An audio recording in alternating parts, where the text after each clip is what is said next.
One of our top videos here on the channel is anger management for mothers. Let's get a little more specific today. We've got 6 thoughts that you can use to replace.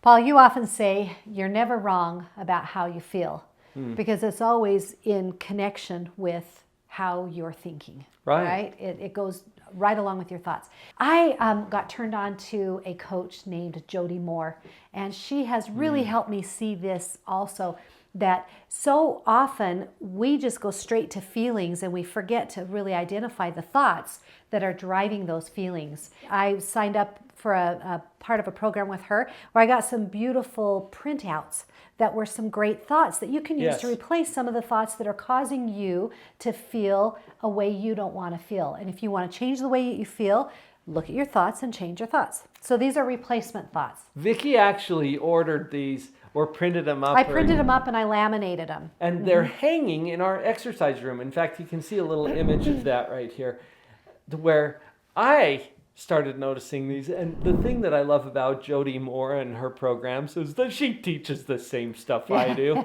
And so we kind of see things in a similar way. But I thought that these were beautiful examples of where to start. Now, in the previous video we did on anger management for mothers, this has been one of our top videos on the channel. And it's because you, as a parent, as a mother, are dealing with this on a regular basis, and we get a lot of requests for this kind of a topic. So these 6 ideas I think are going to help. Let's jump into the first one. The first one we'll discuss is love is always an option, and it's always the best one. And one of the things, always. One of the things I've done with these, I have all of them displayed, but I put one up right in front of the treadmill and for a week at a time, so that's the one that I constantly am seeing while I'm exercising for that week, and then I'll swap it out. I love this idea about love. There was a couple years back, I usually try to choose a thought pattern or whatever for the year to work on. And mine was choose love. Because there is always an option to choose a more loving response, a more loving thought. And so I even had a little ring made up that said choose love, so that that could become my mantra for the year. And so remember that love is an option. You can respond or choose to think about someone in a loving way. I love the way this fits in with our theme for positive parenting. Your job is what? To love them no matter what, and even if. When you see it as a choice, I think that's powerful, and that's why I liked your mantra about choose love. It's always a choice. And if it's a choice, why wouldn't you choose it? And what's the alternative? Hate. And I use the word hate because people hate the word hate. But really, if it's not love, what is it? So love is always an option, and it's always the best option. Vicki, these printouts that you put up on the exercise room wall, you move one of them in front of you on the treadmill. I'm usually on the elliptical, and I'm facing the wall that has all the rest of them.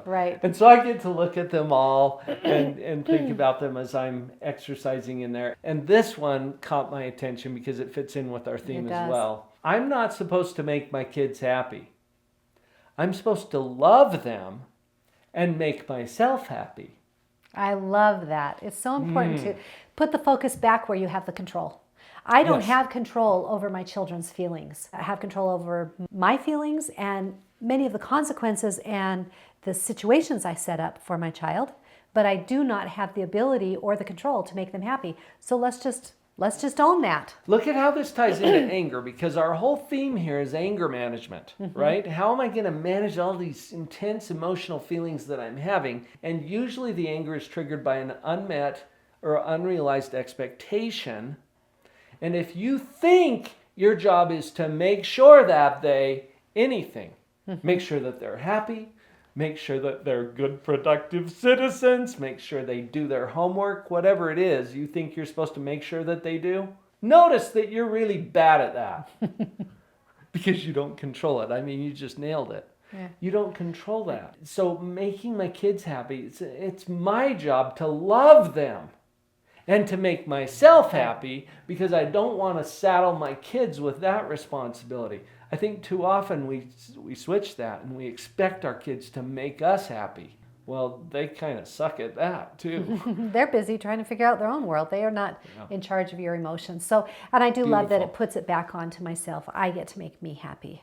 The next one I think is just brilliant. It says, my husband isn't here to make me happy. He's here so I have someone to love.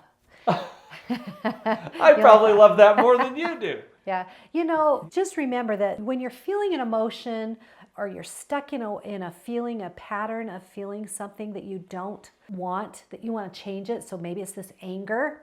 Go back and look at the event and think about it. Well, what was the thought process? And if you thought, he was supposed to make me happy by doing X, Y, Z, then that's where you can change your thought process and say, my husband isn't there to make me happy. He's there so I have someone to love. Wow, that changes the energy. And may I also add, as a husband, that feels so much more inviting to me. It takes the pressure off. Now, I want you to be happy. Right. Vicki, I don't control that. No. But if you're looking at it as without the expectation of, Paul's supposed to make me happy, instead Paul's there as someone that you get to love. Right. How much fun is that for me? And I am going to be stepping up more to do things that are more likely to facilitate your happiness when I feel that kind of energy coming back from you. That is powerful. I love that we're sharing with you our wall of inspiration as we're in there working out. We're thinking about you. And this next one, I think, is also very powerful in changing our perceptions and the way that we think. Here it is.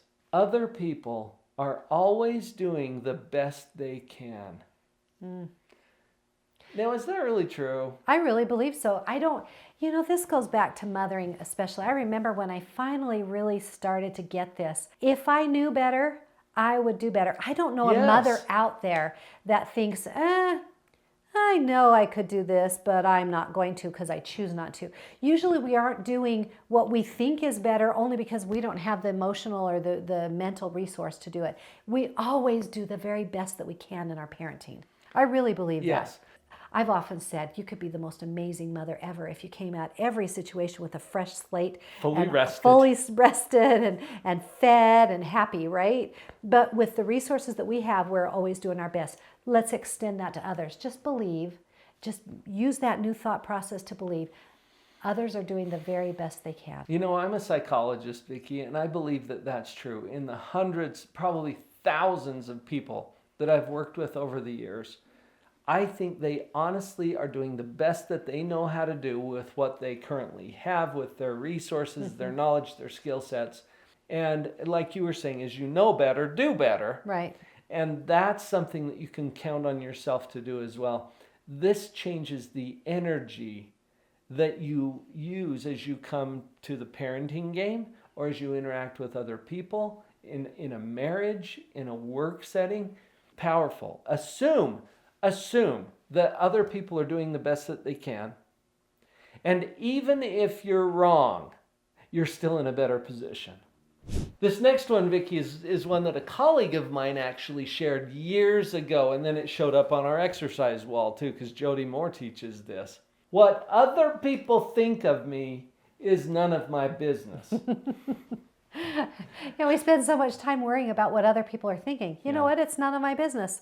Go on and kind of refer back to the other ones. It's up to me to make myself happy. Just go on. Besides, how selfish is that to assume that they are thinking about me? Right. No, they're probably worried what I'm thinking about them.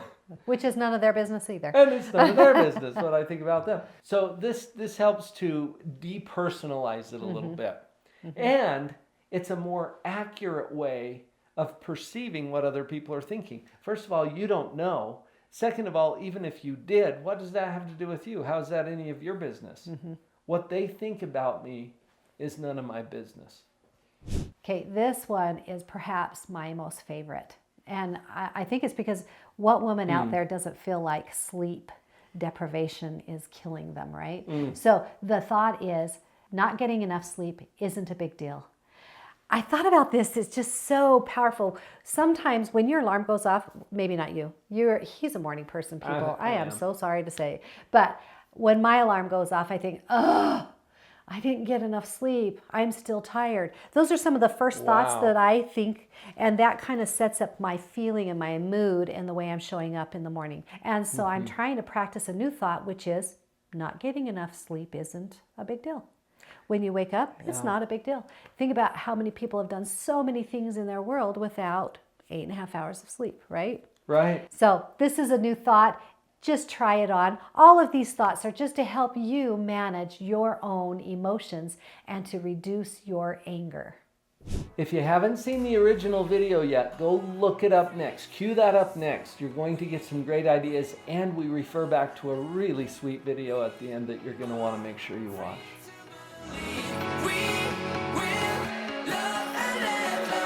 I saw her standing in the street alone. Her head was down, face locked onto her phone.